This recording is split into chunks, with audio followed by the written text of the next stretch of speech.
El tema de hoy es fibrosis pulmonar idiopática. Vamos a estudiar fisiopatología, diagnóstico y tratamiento. Para la parte diagnóstica y terapéutica me voy a basar en la última actualización de UpToDate y en la última guía de la American Thoracic Society. En cuanto a la fisiopatología, no voy a explicar únicamente la parte fisiopatológica de la fibrosis pulmonar idiopática, sino que voy a abordar de manera general qué es lo que sucede en las enfermedades pulmonares intersticiales. Pues bien, en primer lugar, tener en cuenta lo que es la estructura básica del alveolo. Tenemos nuestra cavidad alveolar, nuestro saco alveolar compuesto por el epitelio, que a su vez está compuesto por neumocitos tipo 1 y neumocitos tipo 2.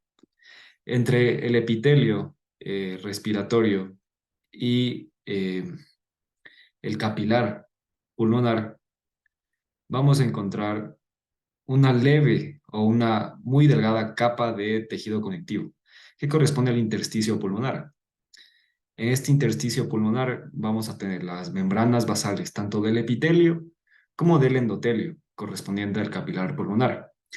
En dicho espacio intersticial, además vamos a tener vasos linfáticos, capilares linfáticos y vamos a tener también células mesenquimales, que son las que posteriormente se pueden diferenciar en fibroblastos.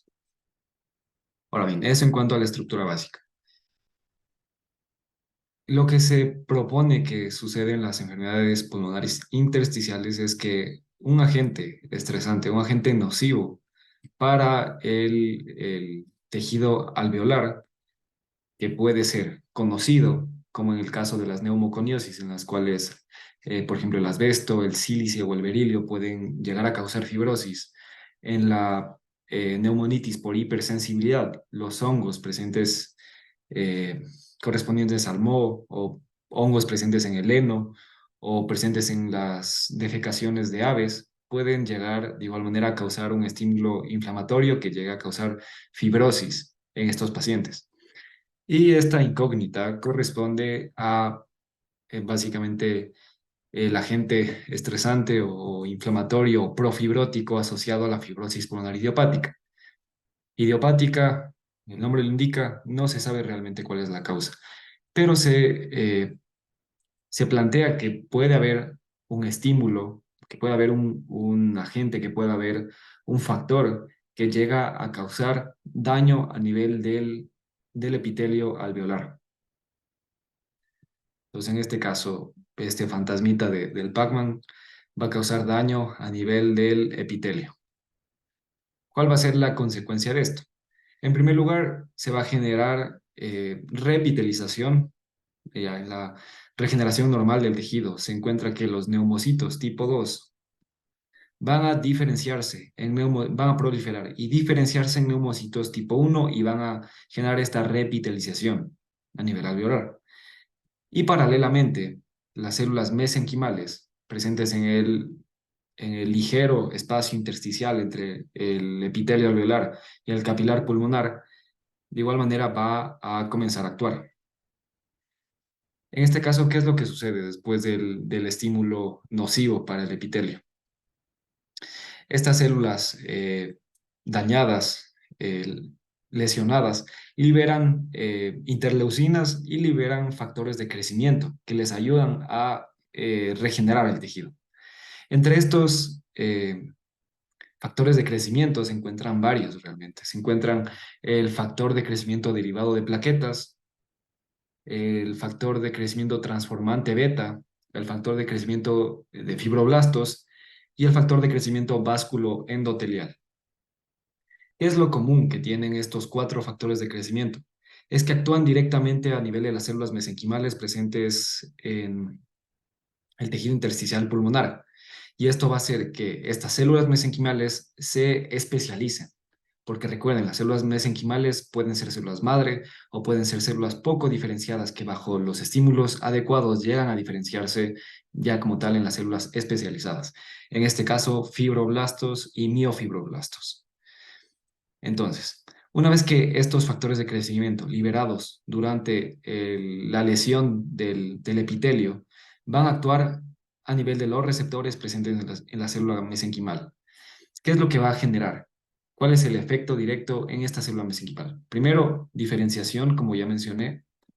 En segundo lugar, se encuentra eh, proliferación, ya en este caso los fibroblastos, o sea, se van a diferenciar a fibroblastos y van a proliferar como fibroblastos. Y recuerden, ¿cuál es la función principal de los fibroblastos? Es generar cicatrices, es generar fibrosis, es producir colágeno. Entonces va a comenzar a producir colágeno, que es lo que con lo cual se busca regenerar el tejido, con lo cual se busca reparar el tejido que previamente estaba lesionado. Ahora, ¿qué es lo que sucede en estas enfermedades pulmonares intersticiales? En las cuales se conoce la causa, por ejemplo, en la asbestosis, en la neumoconiosis, en la silicosis o en la neumonitis por hipersensibilidad. La persistencia de este estímulo nocivo va a generar que progresivamente los fibroblastos vayan aumentando y vayan aumentando y vayan aumentando a medida que el paciente esté expuesto a estos estímulos. Pero por otro lado, en los pacientes con fibrosis pulmonar idiopática, ¿qué es lo que sucede? Puede que sí estén de manera crónica expuestas a un factor que de momento se desconoce, pero otra posibilidad es que se produzca una respuesta exagerada por parte de las células mesenquimales en respuesta a estos factores de crecimiento. En consecuencia, estos fibroblastos van a proliferar excesivamente como vemos en este dibujo y van a llegar a rodear todo el tejido alveolar. También pueden subir, pueden llegar a proliferar a nivel de los bronquiolos, también a nivel de los bronquios y en la enfermedad un poco más avanzada. Pero básicamente eso. En la fibrosis pulmonar idiopática van a proliferar de manera excesiva los fibroblastos. Y en segundo lugar, además de la proliferación, van a producir de manera excesiva colágeno, que es su principal función. Van a llegar a producir bastante colágeno y esto va a llegar eh, a restringir lo que es la expansión pulmonar. Ya voy a ahondar un poco más en ese aspecto más adelante. Pero tengan en consideración de momento que lo que básicamente o de manera general está ocurriendo en el pulmón, en los alveolos, en el parénquima pulmonar, es que la membrana alveolo capilar, compuesta por el epitelio, el intersticio y la membrana basal de los capilares pulmonares, va a engrosarse. ¿Ya? Y el hecho de que esta membrana alveolo capilar se haga más gruesa va a impedir la adecuada difusión de oxígeno y la adecuada expansión pulmonar. Ahora bien, otro mecanismo que se piensa puede darse en la fibrosis pulmonar idiopática es una revitalización inadecuada, anómala, aberrante. En este caso, nuestro estímulo estresante desconocido en la fibrosis pulmonar idiopática va a generar daño del epitelio, va a generar daño de los neumocitos tipo 1. Y en respuesta, los neumocitos tipo 2 van a proliferar en lugar de diferenciarse, que es lo que debería suceder normalmente. Los neumocitos tipo 2 normalmente se diferencian en neumocitos tipo 1 si es que así la situación lo requiere, si es que hay necesidad de revitalizar. Pero en estos casos, los neumocitos tipo 2 actúan de manera aberrante y en lugar de diferenciarse, proliferan y llegan a poblar como tal al alveolo solo de neumocitos tipo 2, los cuales cuya función no es la de permitir la difusión de oxígeno debido a sus características. Recordemos, neumocitos tipo 1 son células escamosas, son muy delgadas y este aspecto les eh, eh, permite que ocurra una adecuada difusión de oxígeno. Pero si la célula es grande, si la célula es cilíndrica o cúbica, el oxígeno va a penetrar de manera más ineficiente.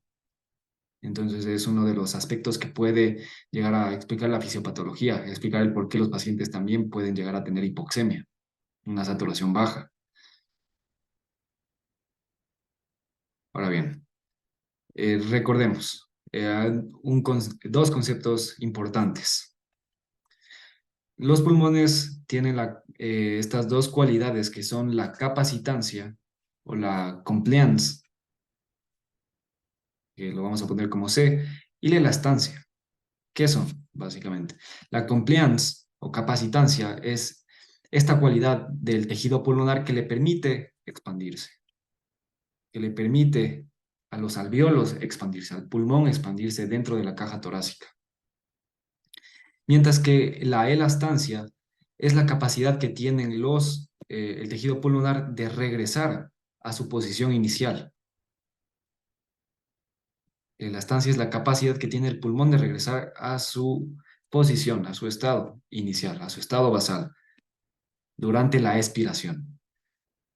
En inspiración se hace presente la compliance, la capacitancia, la capacidad de expandirse. Y en la expiración, la capacidad de volver a su posición inicial, la de encogerse, por así decirlo. ¿Qué es lo que sucede en la fibrosis pulmonar idiopática o en general las enfermedades pulmonares intersticiales? Debido a la fibrosis que está ocurriendo a nivel del tejido alveolar, del parénquima pulmonar, existe una menor, como les mencioné antes, existe una menor capacidad para expandirse, es decir, hay una baja compliance o baja capacitancia. Es decir, el tejido no va a poder expandirse adecuadamente. Y en su lugar, la elastancia, que es esta capacidad de regresar al estado inicial, va a estar aumentada, puesto que el colágeno, si bien es una proteína elástica, es muy rígida, y entonces si es que tú estiras al colágeno, vas a hacerlo contra una gran resistencia, y esto va a hacer que sea difícilmente estirable y que por otro lado fácilmente regrese a su posición inicial. Recuerdo que mi profesor de neumología me mencionaba, al hablar de este tema, que es como comparar una liga que sea delgada a una liga que sea muy gruesa. La liga delgada la vas a poder estirar fácilmente y no va a regresar con tanta fuerza.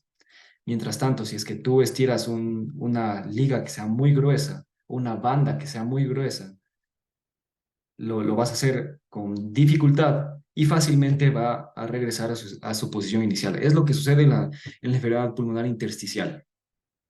Entonces, se estira con una capacidad muy baja. No hay una gran capacidad para estirar, pero sí una gran capacidad para volver a la posición inicial. Espero que haya quedado claro.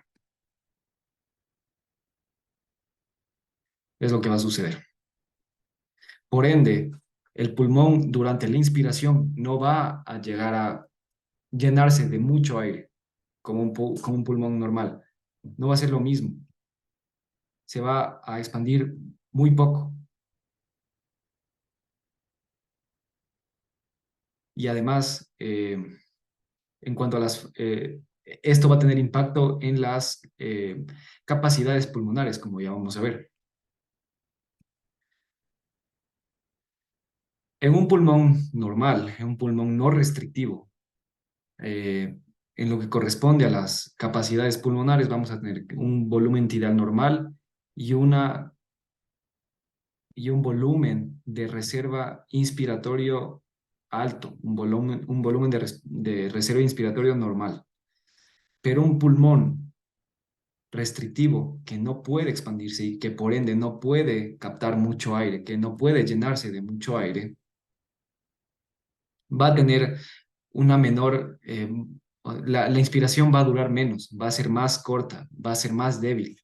Por ende, el volumen de reserva inspiratorio, que es esta cantidad o este volumen que nosotros eh, captamos cuando inspiramos de manera profunda, eso es el volumen de reserva inspiratorio, va a ser más bajo, puesto que, como ya les menciono varias veces, el pulmón no se expande, está rígido, está restrictivo. Entonces esa es la primera cuestión que sucede en cuanto a las capacidades pulmonares. El volumen de reserva inspiratoria baja porque el pulmón no se llena de bastante aire. En segundo lugar, ¿qué es lo que sucede durante la expiración? Recordemos que durante la expiración en un pulmón normal vamos a tener esto que se denomina como eh, el volumen de reserva. ¿Qué es lo que sucede? En la expiración tenemos dos volúmenes. Tenemos el volumen de reserva expiratoria y el volumen, no era de reserva, perdón, era volumen residual. Volumen de reserva expiratoria y volumen residual. Cuando realizamos una expiración forzada, lo que estamos expulsando, lo que estamos expirando, es el volumen de reserva expiratoria. El volumen residual es aquel volumen que queda retenido en nuestros pulmones debido al colapso de los bronquiolos, puesto que por un aumento de la presión positiva, debido a que la caja torácica se está encogiendo durante la expiración, los bronquiolos se colapsan y entonces el aire no puede salir. Ese es el volumen residual. En un pulmón restrictivo, que no se llena con mucho aire, a diferencia del otro pulmón, del pulmón normal, que sí se está llenando de bastante aire, el pulmón restrictivo, al llenarse de poco aire, también va a expirar poco aire. Entonces, en este caso, el volumen de reserva expiratoria disminuye, puesto que si no inspiras mucho aire, tampoco vas a expirar mucho aire. Entonces, aquí el volumen de reserva expiratoria va a disminuir, porque al inspirar menos aire, expiras menos aire. Y recordemos qué es lo que sucede en el pulmón. Se está llenando de cicatrices, se está cicatrizando, se está fibrosando, está disminuyendo el espacio como tal del pulmón, está disminuyendo el tamaño del pulmón, se está encogiendo. Entonces, por ende, al encogerse el pulmón, también va a disminuir el volumen residual. Es decir, menos volumen va a quedar retenido en el pulmón luego de la expiración.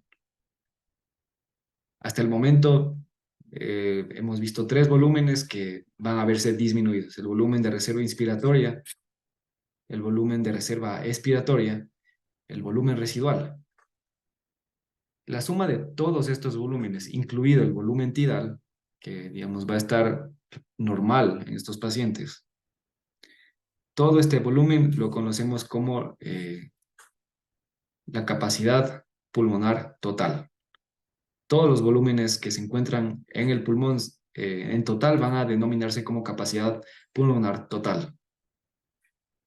En estos pacientes con una enfermedad restrictiva pulmonar de tipo intersticial, la capacidad pulmonar total va a estar disminuida debido a el menor espacio disponible, debido a que la fibrosis, debido a que el tejido fibrótico está ocupando el espacio que normalmente lo debería ocupar el aire.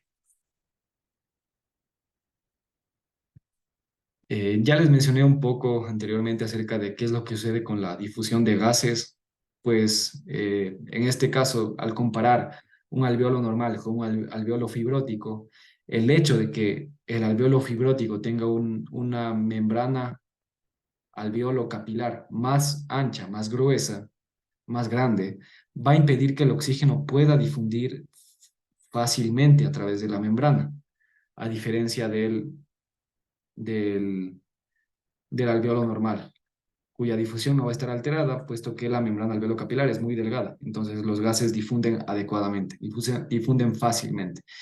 Y esto va a tener una implicación a nivel del diagnóstico, y es a través de la prueba de DLCO. la prueba de difusión de monóxido de carbono.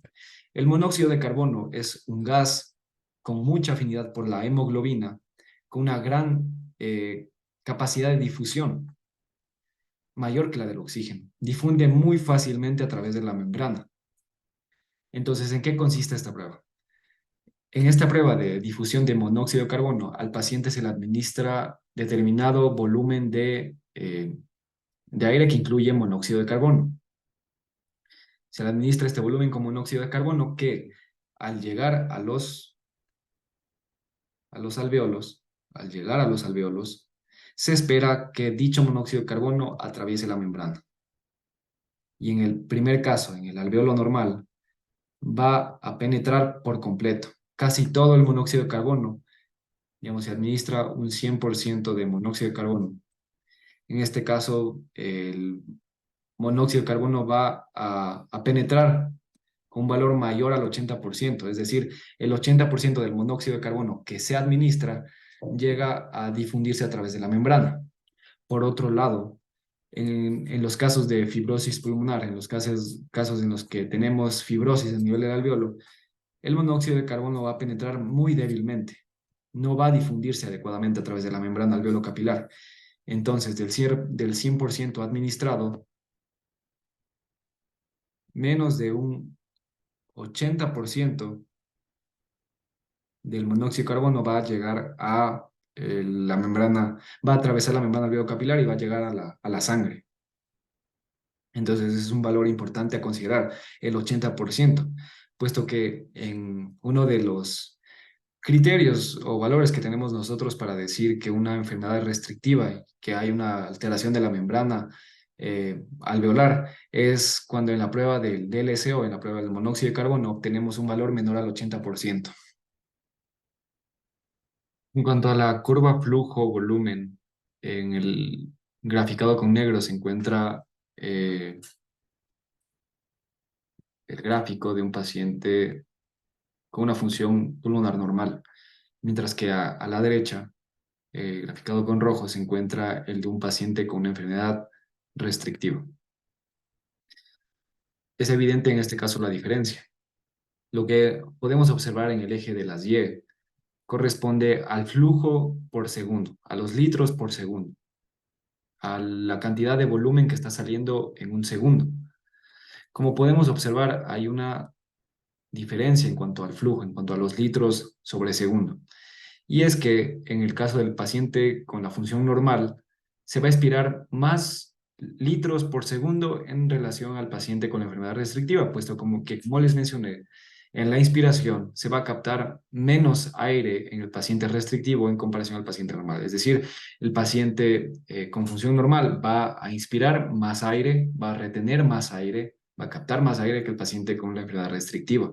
Y por ende, durante la expiración, que es lo que vemos en esta parte de arriba del gráfico, va a ser más elevado, el valor va a ser más grande, puesto que botas más litros de aire si es que tienes la capacidad de captar más aire durante la inspiración.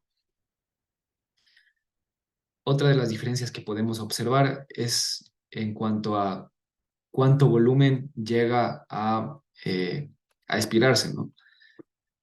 En este caso podemos ver que en el paciente normal llega a expirar 5 litros, mientras que el paciente restrictivo llega a expirar aproximadamente quizá unos 2,5 litros, poco más, poco menos. Y que además la curva roja se encuentra desplazada hacia la derecha. Vemos que en la curva negra hay un espacio de aproximadamente de 2 litros luego de que el paciente acaba la expiración. Eso corresponde al volumen residual.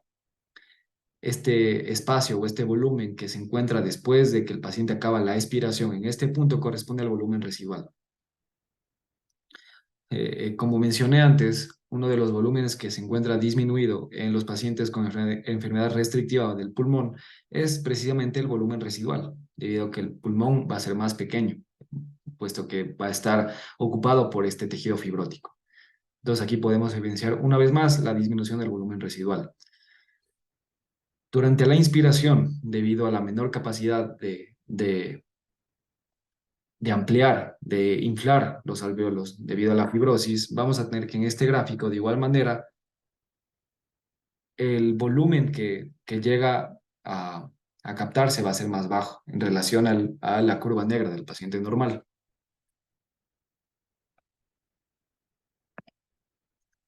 Ahora bien, una vez que ya hemos concluido con la parte de fisiopatología, ¿cómo evaluamos un paciente que acude a consulta con una posible enfermedad pulmonar intersticial? Que en el caso de nosotros nos vamos a interesar más por la fibrosis pulmonar idiopática. Bueno, lo vamos a hacer a través de cuatro ejes principales.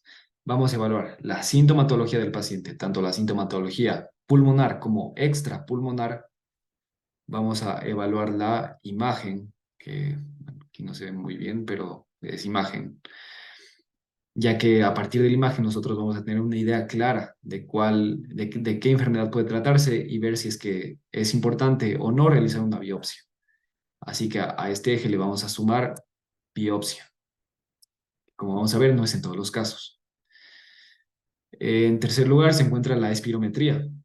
Y además de la espirometría, hay otras funciones pulmonares. El tercer eje es funciones pulmonares. La espirometría, para determinar si es que existe un patrón restrictivo, es la prueba de DLCO para determinar si es que existe una alteración en la difusión de gases en el pulmón.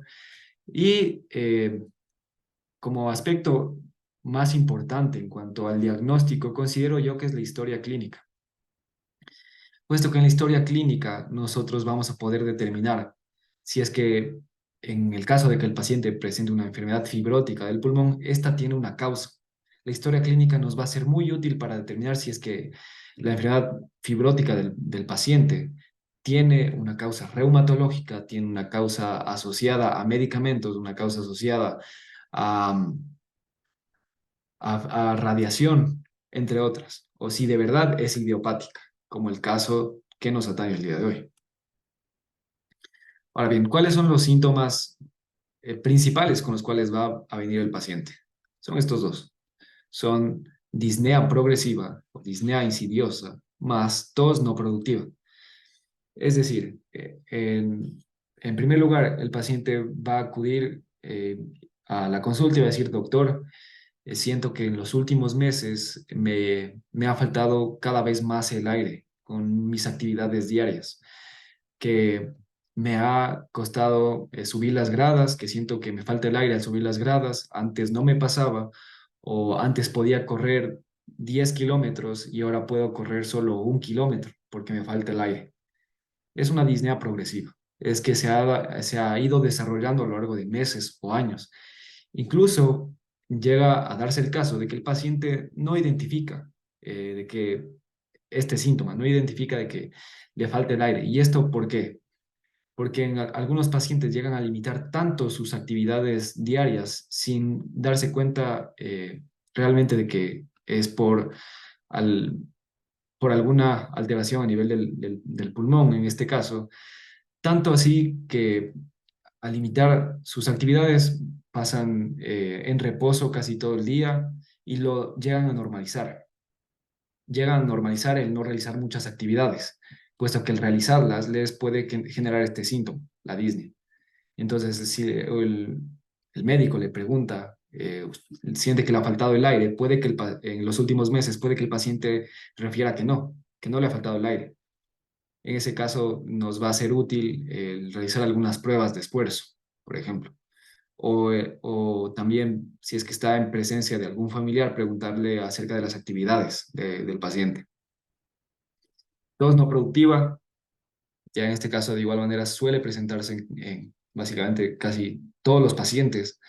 Es una tos que no llega a tener expectoración, es característica. Otros dos síntomas que el paciente puede referir y que realmente no están presentes en casi todos los casos de enfermedad pulmonar intersticial, salvo algunas excepciones, es la hemoptisis y el dolor torácico.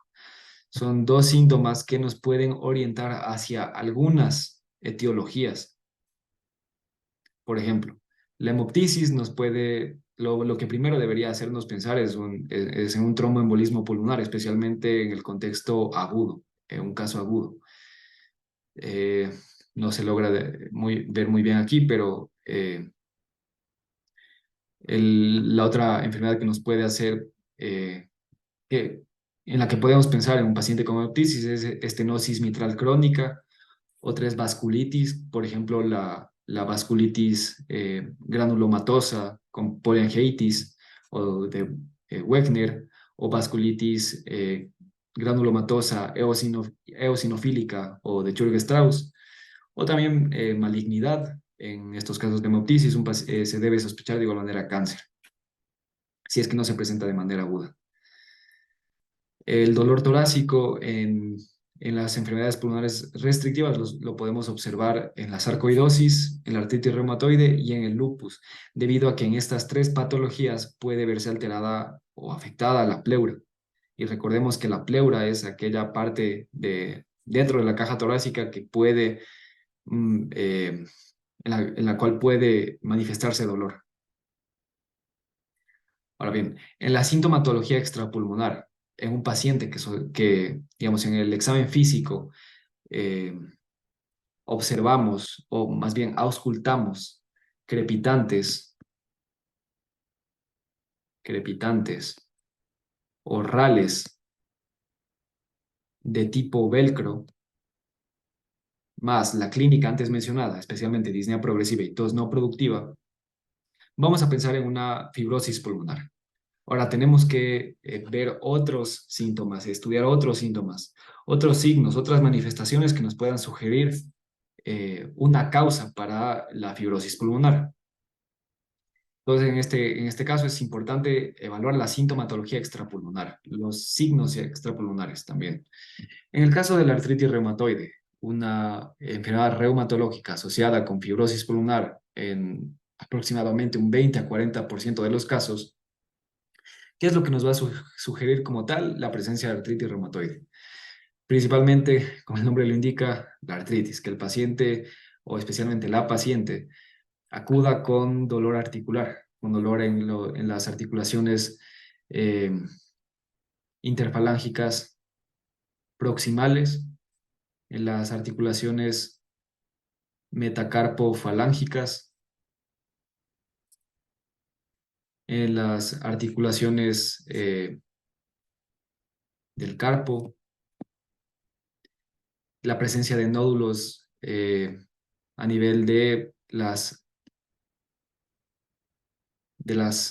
articulación interfalángica proximal. De igual manera, la desviación ulnar de los dedos, es decir, que los dedos comienzan debido a la alteración en las articulaciones, la mano llega a deformarse y llega a, digamos, curvarse en dirección al cúbito o a la ulna. Otro de los hallazgos que vamos a tener en artritis reumatoide son los nódulos reumatoides que pueden presentarse eh, por debajo de la piel en cualquier localización del cuerpo, especialmente a nivel de manos, a nivel de codos, aunque también estos nódulos pueden evidenciarse en el pulmón. Otro de los hallazgos es la epiescleritis. Es esta dilatación o inflamación a nivel de los vasos sanguíneos a nivel de la esclera, que se evidencia como este enrojecimiento en la parte lateral del lateral al iris. En cuanto al síndrome de Sjögren, otra enfermedad reumatológica asociada a fibrosis pulmonar en una gran parte de casos, ¿qué es lo que vamos a buscar principalmente? Vamos a buscar dos cosas en particular: serostomía y seroftalmia, es decir, que el paciente refiera sequedad de la boca o sequedad en los ojos, irritación en los ojos, dificultad para tragar debido a la falta de saliva. Que el paciente nos mencione eso, que siente que le falta saliva, que le cuesta deglutir los alimentos. También podemos, en estos casos de síndrome de Sjögren, evidenciar parotiditis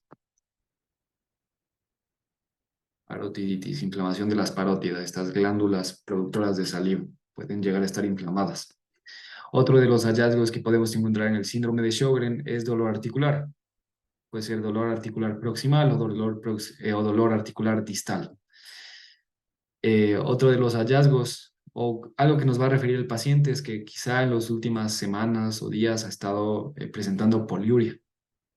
¿Por qué puede explicarse esta poliuria en adición al resto de síntomas? Es debido a nefritis intersticial, que se ha visto que suele estar presente en pacientes con síndrome de Sjögren, nefritis intersticial.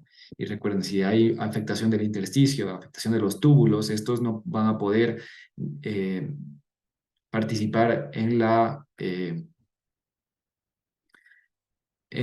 dilución o en la absorción de solutos a nivel de la orina, y esto puede generar poliuria, puesto que la orina no llega a concentrarse, entonces llega diluida la orina, nefritis intersticial.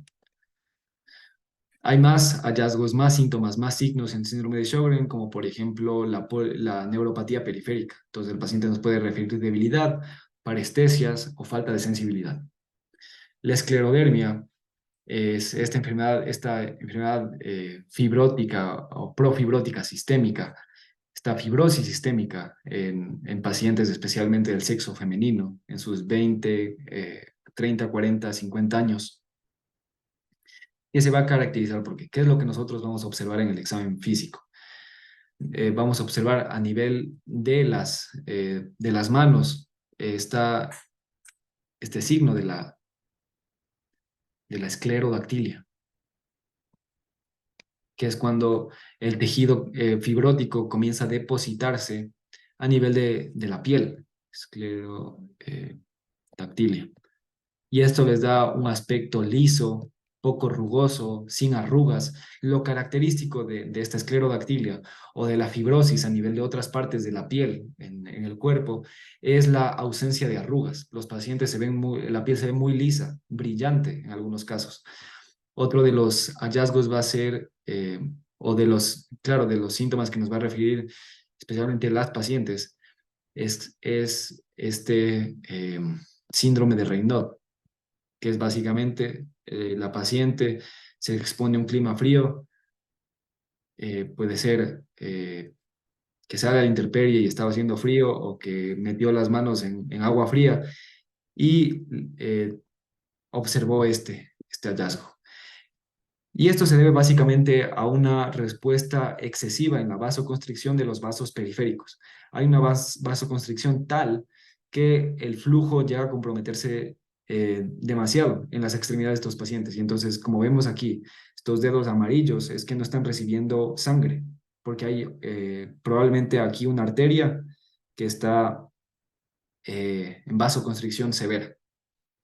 Y en algunos casos más escandalosos o más complicados, los pacientes llegan a tener úlceras a nivel de los dedos por ya necrosis, por isquemia ya de los tejidos periféricos. Otro de los síntomas que nos va a referir el paciente es disfagia, dolor al tragar, dificultad para tragar, y esto puede deberse a esclerosis o fibrosis a nivel de la pared del esófago. En la polimiositis o en la dermatomiositis, hay varios hallazgos que podemos encontrar que nos pueden sugerir estas enfermedades reumatológicas como la causa de la fibrosis pulmonar. Entre ellas se encuentran las pápulas de Gotron, que son estas como placas eritematosas que se forman a nivel de las manos, a nivel de la piel sobre la articulación metacarpo falángica o interfalángica proximal. Otro de los hallazgos característicos en el caso de la dermatomiositis es este eritema en heliotropo, que es básicamente una inflamación o enrojecimiento a nivel de los párpados, a nivel de la nariz, contrario a lo que es el patrón de eritema malar en el lupus, que de igual manera, no lo menciono aquí, pero es una enfermedad reumatológica que puede asociarse en pocos casos a fibrosis pulmonar. El eritema en Chal es otro de los hallazgos en la Dermatomiositis es básicamente una inflamación a nivel de los trapecios, a nivel de la piel que recubre los trapecios. También, y como el nombre de estas dos enfermedades lo indica, va a haber miositis, va a haber inflamación de los músculos. ¿Cómo se manifiesta esto? Principalmente como debilidad proximal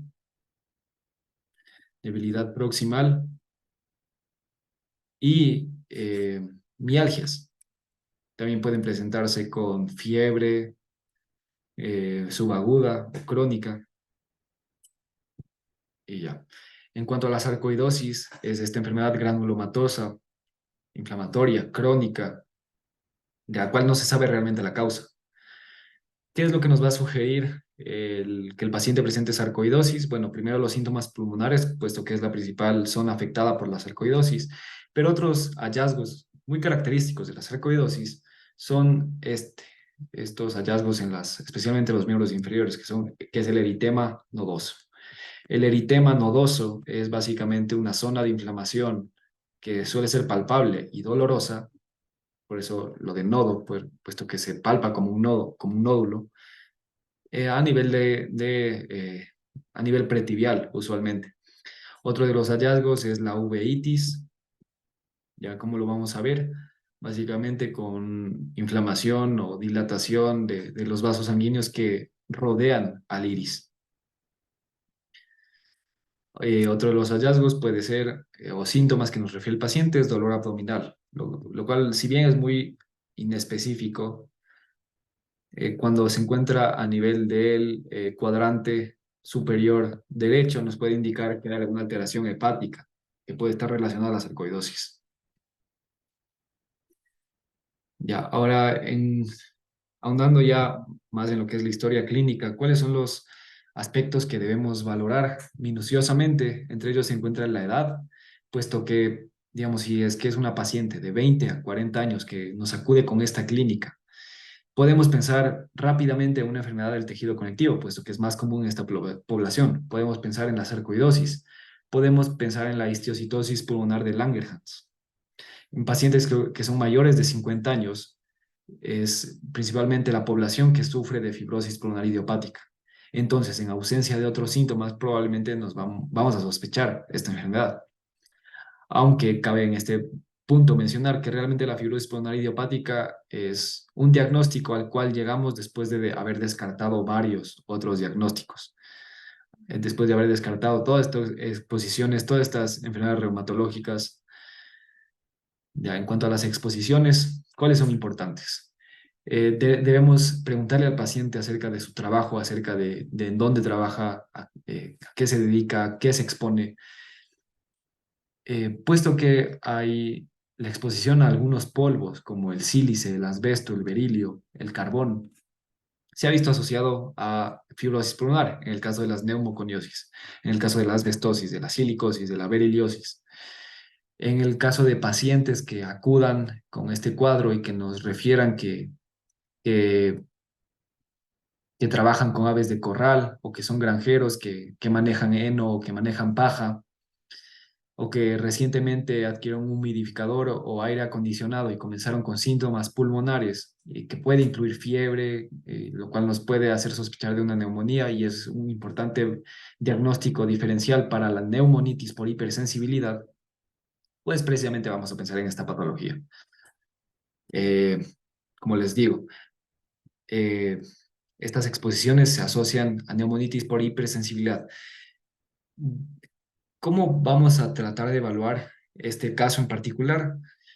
Bueno, pues el paciente nos puede referir o le vamos a preguntar si es que ha visto que estos cuadros similares a una neumonía, con fiebre, con disnea, con dificultad respiratoria, se asocian a la exposición, por ejemplo, a heno o a paja o aves de corral, y cómo responde el paciente después de haberse alejado de dichos desencadenantes, para tratar de hacer esa relación entre desencadenante y cuadro, que nos indicaría una posible neumonitis por hipersensibilidad.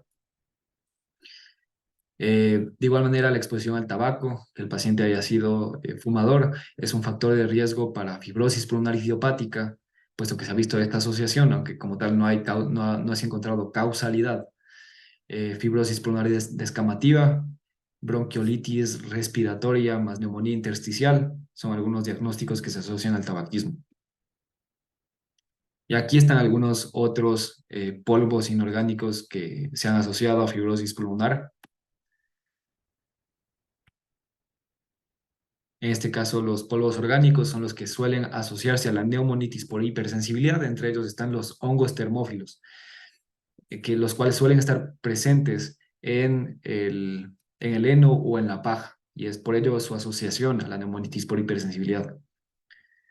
Eh, Hay bacterias como el Bacillus cereus, o esta otra especie de bacillus que se asocian al humidificador, por ende importante evaluar esa exposición.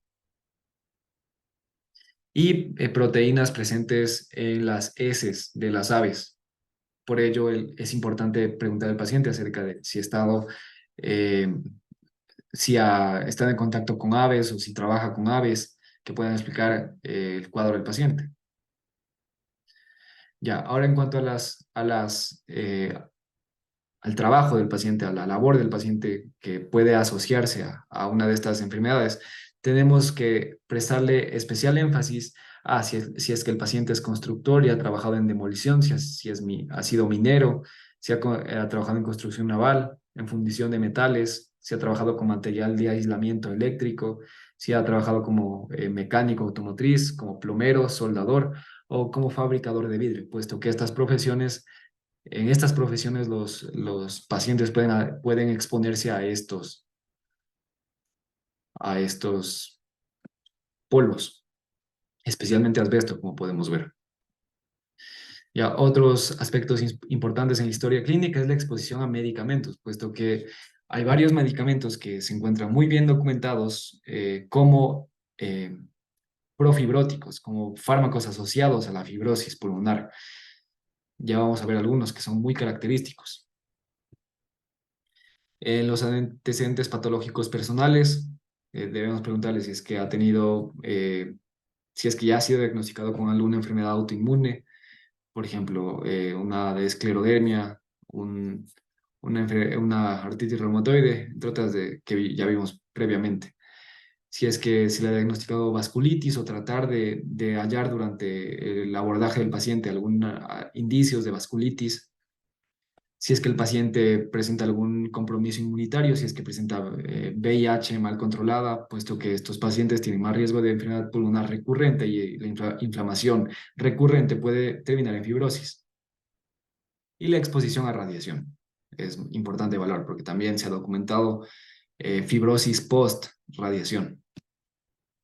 Y algunos de los fármacos que suelen típicamente asociarse a fibrosis pulmonar son la nitrofurantoína, especialmente cuando es administrada de manera crónica. La nitrofurantoína es este antibiótico utilizado para las infecciones de vías urinarias, el metotrexato, y esto es muy importante. Es demasiado importante tener en cuenta al metotrexato, especialmente en pacientes con enfermedades autoinmunes, en particular artritis reumatoide, puesto que si un paciente presenta artritis reumatoide y se ha diagnosticado que tiene una fibrosis pulmonar, una enfermedad pulmonar intersticial, el metotrexato puede estar contraindicado en estos pacientes al asociarse, claro, al asociarse como agente causal de fibrosis pulmonar.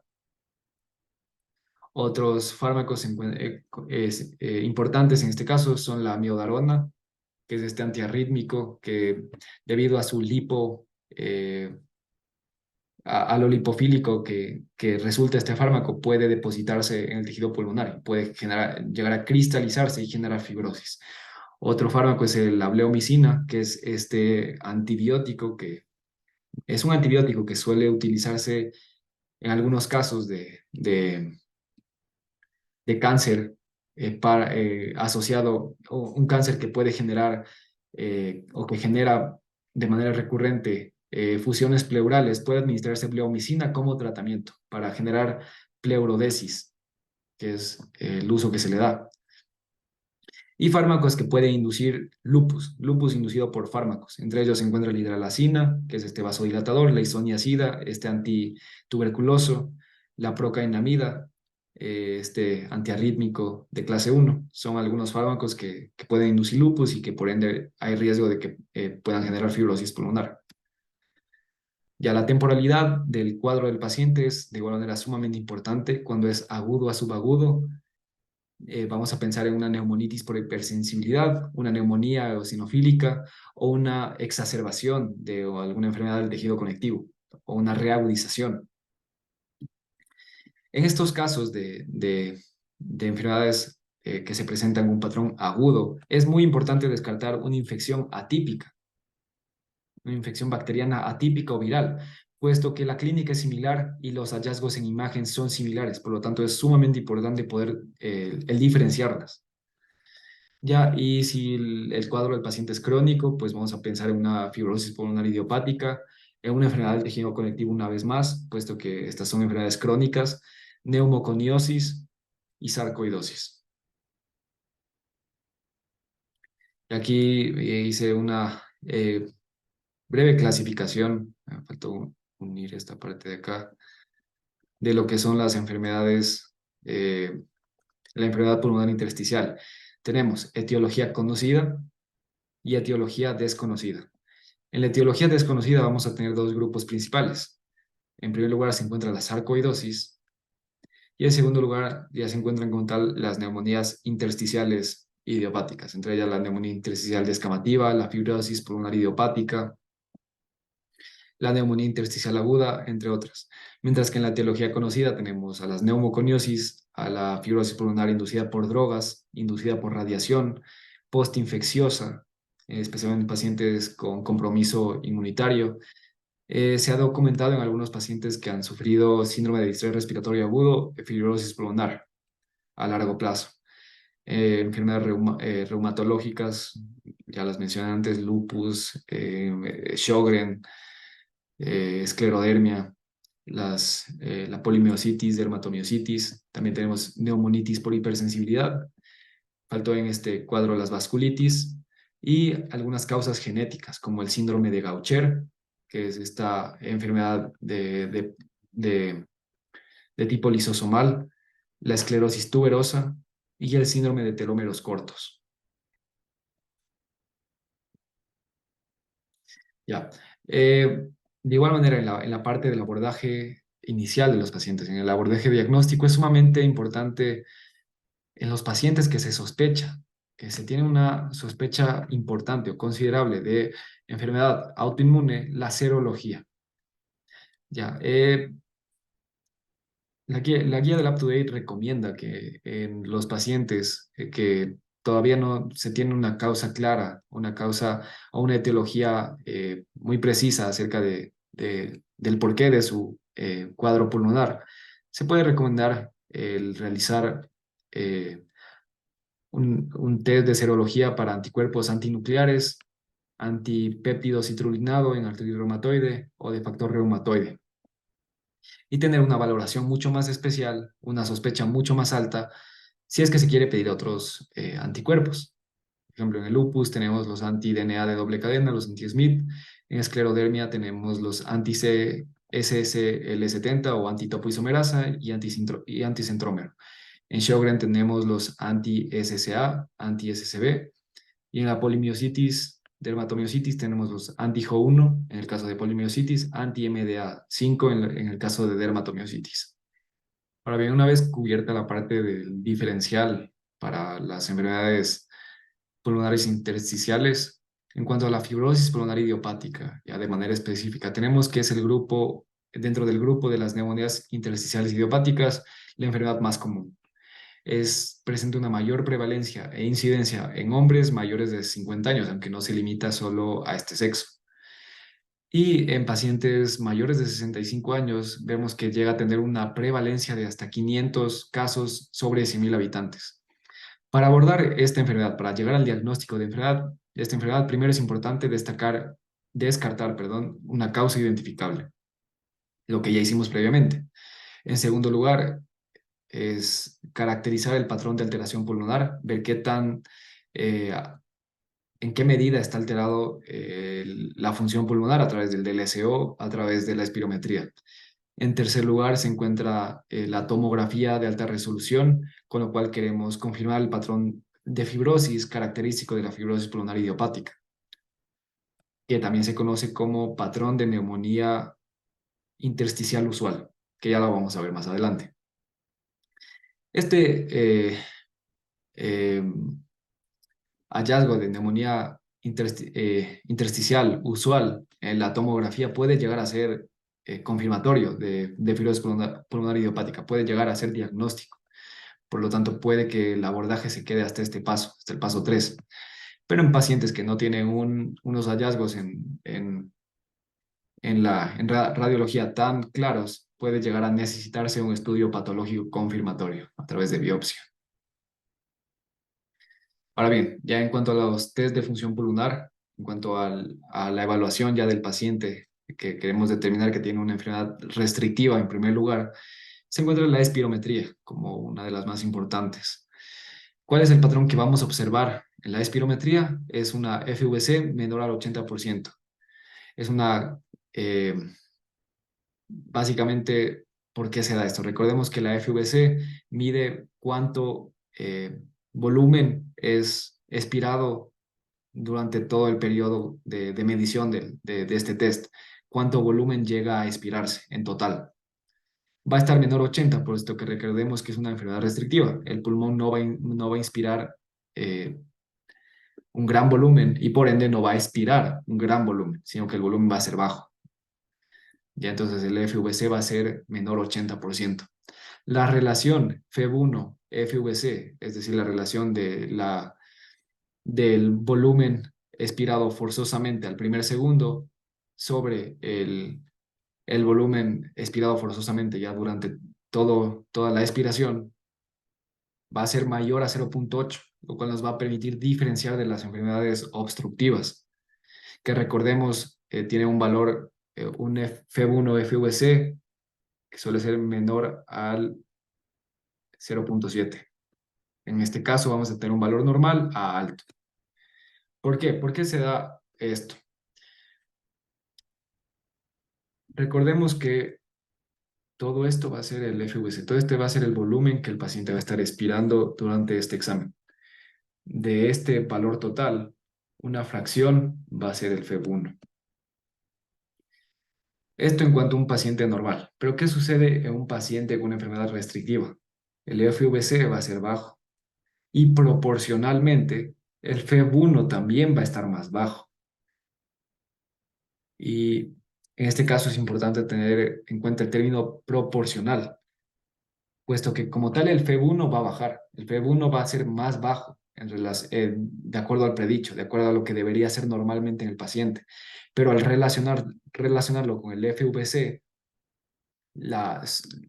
dicha relación nos va a dar un patrón o un valor normal a alto, ya que ambos valores están severamente disminuidos. Y es lo que podemos observar en este gráfico. En la curva roja tenemos una espirometría normal, mientras que en la curva naranja tenemos la de un paciente con una enfermedad restrictiva. ¿Qué es lo que va a suceder? El, como, como logramos observar, hay una diferencia en cuanto al volumen que llega a ser exhalado. Va a ser siempre más alto en el paciente normal, puesto que como ya mencioné varias veces, el volumen va a ser eh, más bajo en total en el paciente con la enfermedad restrictiva. Es decir, poniendo como ejemplo en una enfermedad pulmonar obstructiva, ¿qué es lo que sucede? El paciente va a tener un FEV1 bajo, pero va a llegar a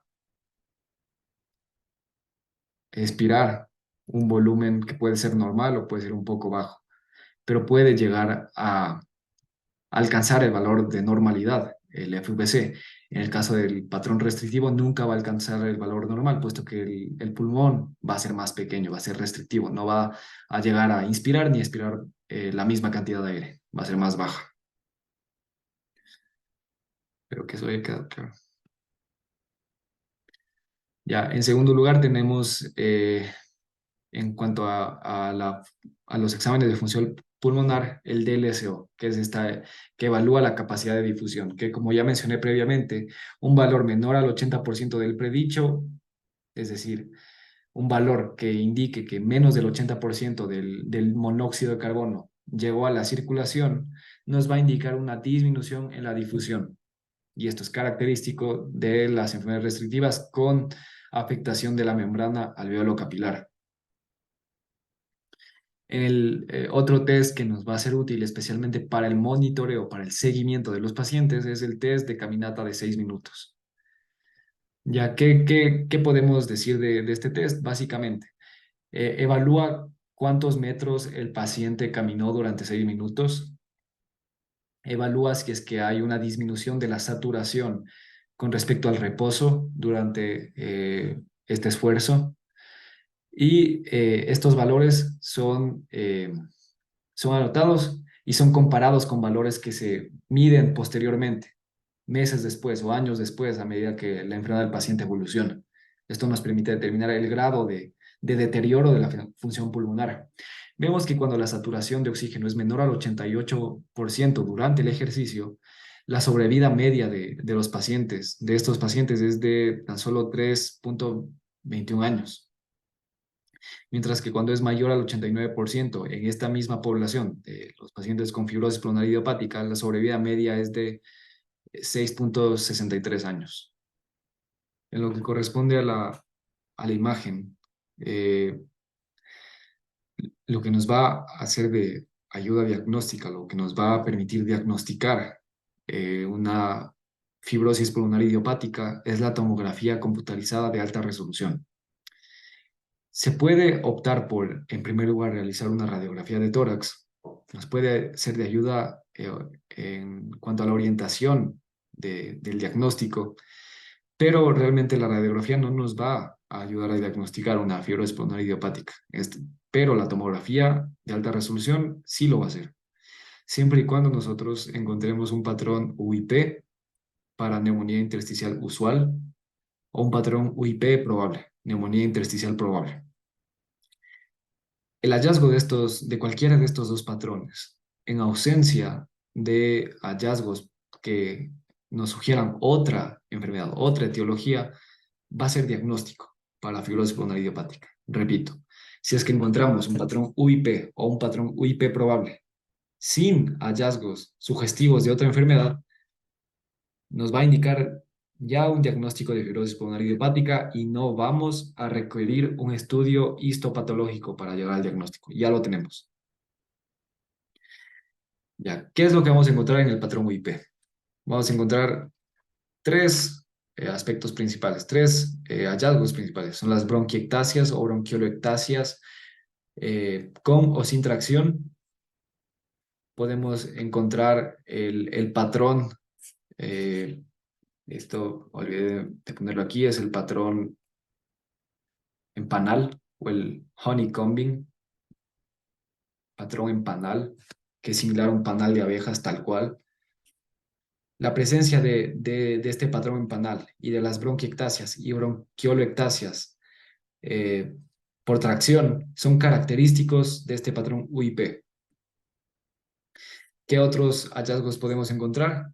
Es un patrón de vidrio esmerilado leve, es decir, si es que nosotros encontramos un patrón en vidrio esmerilado que sea importante, que sea significativo, probablemente esto no se trata de una UIP, pero si encontramos un patrón vidrio esmerilado leve o en algunos casos ausente, eso va a ser más sugestivo de fibrosis pulmonar idiopática en la imagen.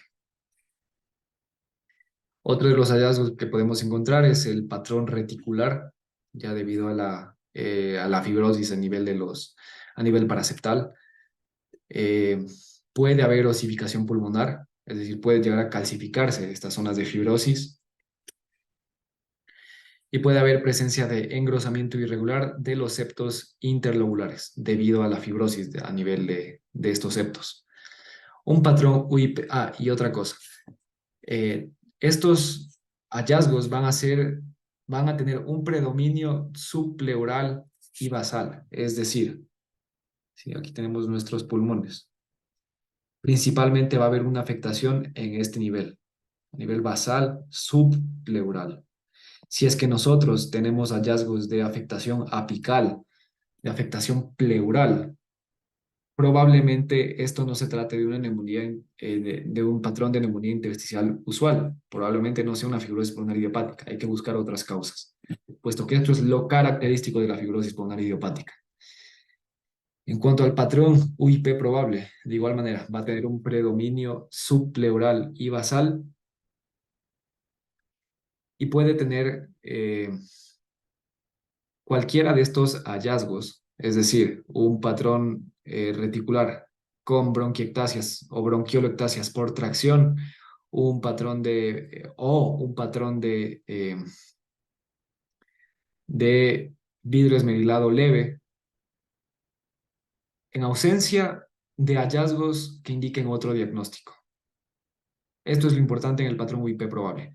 Es un predominio subpleural y basal con cualquiera de los hallazgos presentados en el patrón UIP. Puede ser uno solo, en ausencia de hallazgos sugestivos de otro diagnóstico.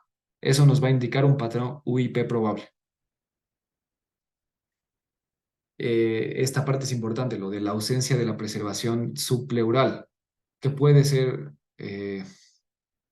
un poco confuso. Lo que nos está indicando este punto es que debe sí o sí haber daño subpleural, no debe haber preservación subpleural. A nivel basal subpleural vamos a encontrar este patrón de bronquiectasias, de bronquiolectasias por tracción, en patrón de Panal, y esto es lo que nos va a indicar un patrón UIP probable. Y después ya tenemos indeterminado para UIP cuando no cumple con estos criterios, cuando ya tiene un patrón de vidrio esmerilado más importante, cuando no hay patrón reticular, cuando ya hay compromiso de la pleura, cuando es de inicio apical, ya nos puedes tener indicando cualquier otra cosa, sarcoidosis, neumonitis por hipersensibilidad. Si es que de igual manera encontramos este patrón de mosaico, pensamos tener una neumonitis por hipersensibilidad, entre otros hallazgos. Pero los que mencioné aquí son los que nos van a permitir diagnosticar la fibrosis pulmonar idiopática. ¿Qué es lo que observamos en esta imagen? Lo que están señalando estas flechitas son básicamente las bronquiolectasias por tracción, que si podemos observar, tiene un predominio subpleural. Es decir, estas zonas más centrales no se encuentran tan afectadas como las zonas subpleurales. Vemos además que no hay un compromiso de la pleura. Estas zonas de aspecto quístico, rodeadas eh, por estas zonas de hiperdensidad, son precisamente las bronquiectasias, bronquiolectasias por tracción, que son zonas dilatadas fibróticas. Aquí de igual manera vemos que hay un predominio en las bases. Logramos observar que hay predominio en las bases en ambos casos. Predominio por las bases, predominio subpleural, característico UIP, probable UIP. Vemos las bronquiectasias por tracción, estas zonas dilatadas, recubiertas de un material hiperdenso, que en este caso es la fibrosis. De igual manera aquí, predominio subpleural y basal. Aquí ya tenemos el patrón en panal. Esto ya es el panal. Otra vez, subpleural, basal. Aquí igual, patrón en panal. Es como un panal de abejas, tal cual. En este caso, en esta imagen de la derecha, ya la enfermedad está un poco más extendida. Ya se está extendiendo hacia las zonas más centrales. Ya probablemente es una enfermedad ya más avanzada. Pero de inicio suele predominar en estas zonas subpleurales. Ahora bien, es importante diferenciar estas zonas de panal de lo que es el enfisema paraceptal, que podemos observar que tiene un predominio subpleural, pero en este caso lo que nos va a permitir diferenciar es que estas zonas quísticas están eh, hipodensas y no están cubiertas por por este como estas zonas de hiperdensidad características de la fibrosis, estas zonas más blanquecinas, más hiperdensas, correspondientes a la fibrosis. En este caso, no hay, no están cubiertas por fibrosis. Ya en este caso, ¿qué es lo que observamos? Observamos básicamente, si bien hay ya el patrón en panal, este está predominantemente en zona apical, predominantemente en zona apical. Y lo que podemos observar en la imagen de la derecha son estas zonas de hiperdensidad e hipodensidad, hipo e hiper, bueno, que no es tan hiperdensa, pero está un poco más intercaladas. Este es el patrón en mosaico. Estas dos imágenes corresponden a una neumonitis por hipersensibilidad. Y en lo que respecta ya al estudio histopatológico, recordemos, si es que en la tomografía computarizada de alta resolución encontramos un patrón UIP o un patrón UIP probable en ausencia de hallazgos que sugieran otro diagnóstico, ya no necesitamos el estudio histopatológico. Tenemos nuestro diagnóstico de fibrosis pulmonar idiopática. Entonces, ¿en qué casos está indicado el estudio histopatológico? Cuando el patrón es inconsistente con UIP o UIP probable, cuando tenemos un patrón de tipo UIP o UIP probable, más hallazgos sugestivos de otro diagnóstico, y cuando en general la etiología de la enfermedad pulmonar intersticial sea incierta. ¿Qué estrategias tenemos para obtener la biopsia? La más utilizada es la biopsia quirúrgica, que es un procedimiento que básicamente saca un gran pedazo, una gran muestra del pulmón, que debe ser en su eje más largo, de al menos 4 centímetros, es un pedazo grande, más otros hallazgos, otros procedimientos que podemos utilizar es la criobiopsia transbronquial, que realmente no se utiliza mucho, puesto que requiere de bastante especialidad y un equipo y un centro especializado, el lavado bronquioalveolar y la biopsia transbronquial, que son, ya vamos a ver en qué casos están indicados, pero no tienen una gran especificidad y sensibilidad como sí lo tiene la biopsia quirúrgica. Y ahora, ¿cómo diagnosticamos con la biopsia? De nuevo, se hace importante los términos de neumonía intersticial usual y probable UIP. ¿Cuándo es un patrón de neumonía intersticial usual? Cuando tenemos apariencia heterogénea con zonas de parénquima normal más zonas de fibrosis y distorsión arquitectónica. ¿Qué significa esto?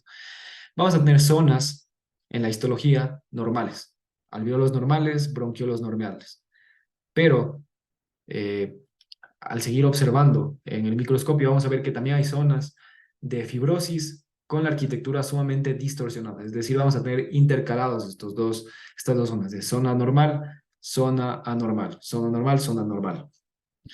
El otro hallazgo son los cambios en panal. Vamos a lograr observar este honeycombing o patrón en panal en la histología, que ya vamos a ver cómo se logra observar.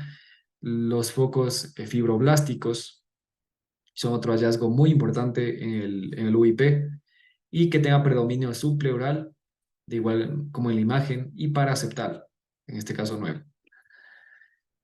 Probable UIP cuando presenta cualquiera de estos eh, hallazgos. Cuando presenta uno de estos 4 hallazgos, más ausencia de hallazgos sugestivos de otro diagnóstico. En este caso le decimos que es un patrón de UIP probable. ¿Y cuándo es indeterminado para UIP? Es cuando tenemos fibrosis con o sin distorsión arquitectónica, con características que favorecen otro patrón, ¿ya? O que tenemos un patrón UIP de causa secundaria, como por ejemplo, ¿en qué casos podemos ver un patrón UIP? No lo mencioné antes, pero podemos observarlo en la neumonitis por hipersensibilidad, en la asbestosis y en la artritis reumatoide. Y así es que encontramos hallazgos que nos sugieran cualquiera de estos 3 diagnósticos, entonces probablemente el diagnóstico no es fibrosis pulmonar idiopática. Ya, ¿qué es lo que logramos observar en esta imagen? Bueno, en la placa de la esquina superior izquierda, observamos lo que viene siendo el honeycombing. Aquí vemos estas zonas de aspecto quístico, rodeadas de fibrosis corresponden al honeycombing, al patrón empanal. Esto es el patrón empanal que nosotros observamos tanto en la histología como en la imagen, en la tomografía. ¿Qué más vamos a observar? Podemos observar de igual manera los focos fibróticos, que son estos como eh, consolidados o conglomerados de fibroblastos, ya que al acercarnos o al ver más cerca estos focos fibróticos se logran observar de esta manera. Esto es un foco fibrótico. Son zonas de fibroblastos que están densamente eh, ubicados. Otro de los aspectos, otro de los hallazgos que vamos a encontrar, como mencioné, es este patrón heterogéneo. Zonas de aspecto, digamos, relativamente normal, de arquitectura normal, ausencia de fibrosis, junto con zonas de fibrosis con distorsión arquitectónica. Esto es característico de la UIP. Esto en general es un patrón UIP, un patrón de neumonía intersticial usual.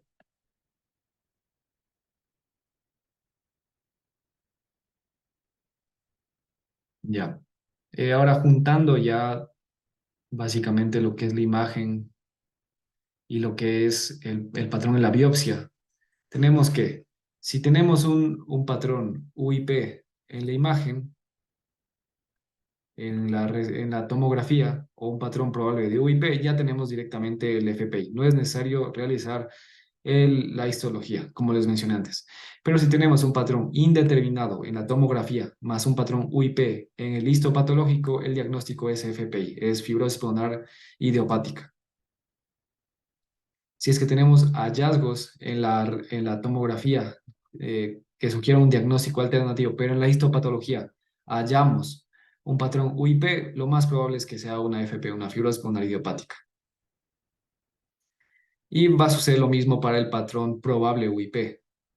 En el caso de la imagen, de la tomografía, si es que obtenemos un patrón probable de UIP, probablemente con mucha certeza es FPI. De igual manera, el patrón histológico. Entonces, ¿en qué casos va a cambiar? Si es que nosotros tenemos un patrón indeterminado en la imagen e indeterminado en la histología, bueno, pues no vamos a poder determinar realmente si es FPI o no. Tenemos que realizar más estudios, un abordaje más minucioso, más extenso para determinar cuál es la etiología. Y algunas consideraciones a tener en el diagnóstico diferencial. Como les mencioné, el patrón UIP puede estar presente en otras patologías, entre ellas la artritis reumatoide, la asbestosis y la neumonitis por hipersensibilidad. A esto se le suma la enfermedad pulmonar intersticial inducida por drogas, especialmente cuando viene al caso bleomicina, nitrofurantoína, ciclofosfamida y metotrexato. Y en el caso de neumonitis por hipersensibilidad, ¿qué es lo que vamos a buscar? Vamos a buscar el patrón en mosaico en la imagen, vamos a buscar granulomas en la histología. En el caso de la asbestosis, vamos a buscar las placas pleurales, que son características de la asbestosis, que son estas placas de fibrosis, y en algunos casos calcificadas. En la artritis reumatoide, bueno, la clínica básicamente es lo que vamos a buscar. Dolor articular, inflamación articular, nódulos reumatoides. Ya, ahora eh, para resumir todo lo que hemos mencionado acerca del diagnóstico. Ya, sospechamos FPI. ¿En quién especialmente? En un paciente que sea mayor a 60 años, con disnea crónica, tos no productiva, crepitantes bivacilares y que no tenga una historia de enfermedad reumatológica o exposiciones de riesgo, ya sea laborales o ya sea medicamentos, a radiación. Entonces, el primer paso es realizar una tomografía computarizada de alta resolución. Si tenemos un patrón UIP o un patrón UIP probable, ausencia de otros hallazgos, el diagnóstico es FPI, es fibrosis pulmonar idiopática. Si es que no, entonces la imagen es indeterminada para UIP. Entonces puede ser una fibrosis pulmonar idiopática. Para eso requerimos biopsia. Entonces, en este caso, hay que hacer biopsia. Ya, si los hallazgos favorecen una neumonía intersticial inespecífica o una neumonía intersticial asociada a una enfermedad reumatológica, entonces el primer paso es realizar una biopsia quirúrgica o una criobiopsia transbronquial. Si es que en el estudio histopatológico encontramos un patrón UIP o UIP probable, el diagnóstico es FPI. Si es que no lo encontramos, pues es otra etiología probablemente. Ya, si es que tenemos un posible fibrosis pulmonar idiopática, pero los hallazgos en imagen favorecen a una causa infecciosa, una causa eosinofílica maligna o granulomatosa como sarcoidosis o neumonitis por hipersensibilidad, podemos considerar el lavado bronquioalveolar o la biopsia transbronquial, que como les mencioné no tiene una gran especificidad y sensibilidad para realizar el estudio necesario para la fibrosis pulmonar idiopática. Por lo tanto, si es que obtenemos hallazgos no conclusivos, tenemos que hacer una biopsia quirúrgica. Y si los hallazgos son conclusivos, pues el diagnóstico es otro. Ya, en cuanto al tratamiento, ¿qué es lo primero que debemos realizar? Primero, confirmar el diagnóstico de fibrosis pulmonar idiopática. En segundo lugar, tenemos que estratificar por severidad, ya vamos a ver cómo. Y en tercer lugar, ya tratamos de acuerdo a la estratificación del paciente. Ya, ¿cómo estratificamos? Vamos a estratificar por severidad a los pacientes con fibrosis pulmonar idiopática. Vamos a centrarnos en tres parámetros para poder realizar esta estratificación. Primero están los síntomas, los hallazgos de imagen y los test de función pulmonar. Si es enfermedad leve, tenemos que el paciente va a ser asintomático o va a tener tos leve o disnea con grandes esfuerzos. En la imagen va a tener una enfermedad limitada a la región basal y subpleural menor al 10% del compromiso pulmonar. Y en cuanto a la función, a través de los test pulmonares vamos a tener que pueden estar normales o levemente disminuidos. Y en el gradiente alveolo arterial para el oxígeno, vamos a tener que va a ser menor a 20 milímetros de mercurio. Para la enfermedad moderada, tenemos que el paciente en los síntomas va a tener una tos no productiva con disnea de moderados esfuerzos, que puede requerir oxígeno suplementario. En la imagen va a tener una enfermedad que alcanza el 20 al 30% de los pulmones y un patrón en panal que ocupa un porcentaje menor al 5% del parénquima pulmonar. Y en la función pulmonar vamos a tener un FBC que se encuentra entre 50 y 70 del predicho, un DLCO que se encuentra del 45 al 65 del predicho y un gradiente alveolo capilar de 21 a 30 milímetros de mercurio. Y la enfermedad va a ser severa cuando ya el paciente tenga disnea o disnea con esfuerzo leve y que requiera oxígeno suplementario en reposo o en ejercicio. En la imagen vamos a tener que el patrón en panal va a ocupar más del 5% del parénquima pulmonar y esto va a evidenciarse en tres o más zonas en la imagen. Y en cuanto al FVC y el DLCO va a estar menor al 50% en ambos casos. El gradiente va a ser mayor a 30 milímetros de mercurio y vamos a ver que hay una disminución en la saturación de oxígeno mayor al 4% durante el test de caminata por 6 minutos y que el paciente va a tener una saturación menor al 88% en aire ambiente. Todos estos van a ser los criterios que vamos a utilizar para determinar la severidad del paciente. Aunque como vamos a ver en el tratamiento, realmente sea enfermedad leve, moderada o severa, el paciente va a recibir los mismos fármacos. Ya, ¿cuáles son las medidas de soporte? Las medidas de soporte básicamente van a ser la rehabilitación pulmonar, que se ha visto que puede mejorar el, el, el FVC de los pacientes, puede mejorar incluso la saturación de los pacientes.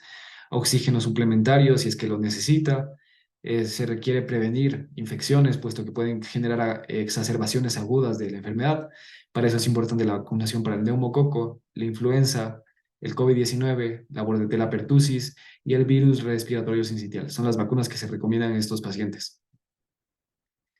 Evaluar si es que el paciente presenta reflujo gastroesofágico o presenta disfagia que pueda incrementar el riesgo de aspiración y por ende a aumentar el progreso de la enfermedad, puesto que puede filtrarse en los pulmones eh, el ácido clorhídrico del estómago y esto empeorar el cuadro del paciente.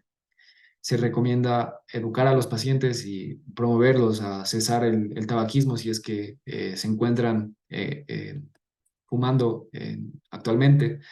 Y finalmente el cuidado paliativo, si es que ya son pacientes con muy mal pronóstico que no sean candidatos a trasplante pulmonar. Ya, ahora bien, ¿cuál es el tratamiento? Básicamente van a ser antifibróticos. ¿Cuáles son los medicamentos antifibróticos? Son el nintedanib y la pirfenidona. Se ha visto que ambos fármacos eh, reducen la mortalidad en un 45% cuando se compara con placebo y el riesgo de exacerbación aguda en un 37% cuando se compara con el placebo, en ambos casos. En el caso del nintedanib, ¿qué es? El nintedanib es un inhibidor de tirosinquinasa, del factor de crecimiento, del receptor del factor de crecimiento fibroblástico, del receptor de crecimiento derivado de plaquetas y del receptor del factor de crecimiento vasculoendotelial. El nintedanib va a inhibir esta tirosinquinasa. ¿Qué es lo que va a hacer? ¿Cuál es la función de estos receptores? Básicamente, estos receptores al activarse mediante su función de tirosinquinasa van a promover la activación en último término del RAS. Después, el RAS activa RAF, RAF activa MEC1 sobre 2 y el MEC activa el ERK. ¿Qué es lo que hace el ERK? El ERK directamente es un factor de transcripción que se trasloca al núcleo y en el núcleo va a aumentar la expresión de algunos genes, de algunas proteínas que van a dar lugar a mayor producción de colágeno y mayor proliferación de fibroblastos. Es la eh, función que básicamente van a tener estos receptores al unirse a sus respectivos factores de crecimiento. Ya. Entonces, el nintedanib está indicado en pacientes con enfermedad leve a moderada, basado en la función pulmonar únicamente.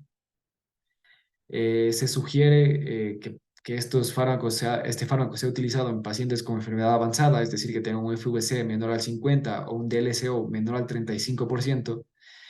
Y la dosis básicamente es 150 miligramos 2 veces al día. Es importante evaluar la función hepática antes de iniciar el tratamiento y después. ¿Por qué? Puesto que se ha visto que este fármaco llega a ser hepatotóxico. Ya. ¿En qué pacientes está contraindicado el nintedanib? Básicamente en pacientes con disfunción hepática de clasificación Child-Pugh B o C y en pacientes embarazadas. Los efectos adversos, el más comúnmente reportado es la diarrea, hasta en el 60%, puede presentarse náuseas y vómito y elevación de las transaminasas. Es muy importante tener precaución al administrar estos fármacos cuando se está administrando otros fármacos como que tengan impacto a nivel de la citocromo P3A4 o la P-glicoproteína, puesto que fármacos que inhiban o induzcan a estas dos enzimas hepáticas, estas dos proteínas hepáticas, pueden alterar, ya sea aumentando o disminuyendo las concentraciones del nintedanib. Y la función pulmonar hepática es importante monitorearla. Se recomienda 1 vez al mes por 3 meses, seguido de cada 3 meses, según se requiera. Si es que se observa que tiene impacto en la función hepática, es recomendable monitorear más seguido. Y si no, pues puede optarse por cada 6 meses o cada año, dependiendo también del pronóstico del paciente. En cuanto a la pirfenidona, tiene un mecanismo de acción diferente a la nintedanib. La pirfenidona inhibe la vía intracelular del factor de crecimiento transformante beta, que, cuya función, una vez que el factor de crecimiento transformante beta se une a su receptor, activa al SMAD2/3 y este se trasloca al núcleo, actúa como un factor de transcripción y de igual manera, más colágeno y más fibroblastos.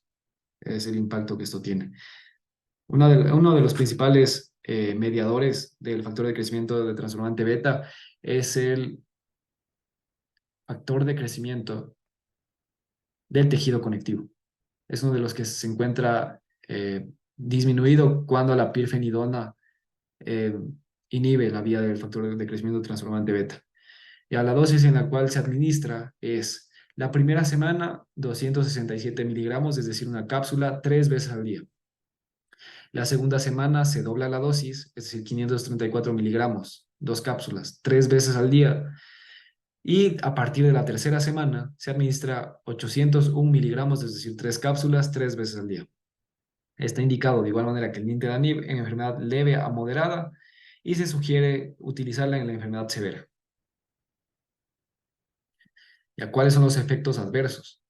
Los más comunes son erupción cutánea, es decir, rash y náuseas. También pueden presentar fatiga, anorexia, diarrea, fotosensibilidad y elevación de las transaminasas. Está contraindicada en el embarazo y cuando el paciente presenta una insuficiencia renal ya con un aclaramiento de creatinina menor a 15 mililitros por minuto. Se recomienda descontinuar si es que el paciente presenta ya una afectación hepática severa secundaria al medicamento, si es que presenta síndrome de Steven-Johnson, que los invito a ver las imágenes en Google Imágenes porque son un poco impactantes, y está contraindicado o está indicado descontinuar el fármaco si es que presenta necrólisis epidermal tóxica, que son efectos, digamos así, adversos muy severos secundarios a la medicación. Y hay que tener precaución si es que el paciente se encuentra tomando medicamentos que tengan alguna acción sobre la citocromo P1A2. Y para pacientes con hipertensión pulmonar, eh, se puede optar por el administrar por vía inhalatoria treprostinilo, que es un agonista de prostaciclina, que es un vasodilatador que puede mejorar el cuadro de estos pacientes. Y ahora en cuanto al trasplante pulmonar. Es básicamente la última línea de tratamiento en estos pacientes. Puede mejorar considerablemente la calidad de vida del paciente al mejorar todas las funciones pulmonares y cardiovasculares. Eh, y se ha visto que los pacientes luego de trasplante pulmonar tienen de media una sobrevida de 5.2 años. ¿Qué pacientes o en qué casos está indicado referir al trasplante, es decir, referir a valoración para trasplante? En todo paciente que tenga una DLCO menor a 40, una FVC menor a 80, que sencillamente presente disnea y limitación de las actividades atribuibles a la fibrosis pulmonar idiopática, una saturación del oxígeno de menor al 89%, incluso solo con el ejercicio, son ya indicaciones para mandarlos a valoración para trasplante. ¿Y cuáles son los criterios para ya mandar a lista de espera al paciente para trasplante pulmonar? Es una disminución de la FVC igual o mayor al 10% durante 6 meses de seguimiento, disminución de la DLSO mayor o igual a 15% durante 6 meses de seguimiento.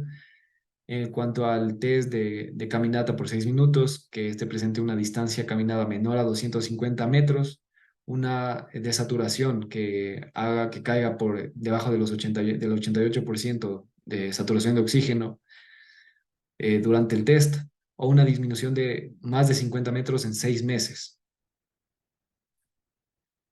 Que el paciente presente hipertensión pulmonar, la cual sea medida a través de un catéter en el corazón derecho o mediante ecotranstorácico, y que haya tenido una hospitalización debida a deterioro pulmonar, a neumotórax o a una exacerbación aguda de la fibrosis pulmonar idiopática.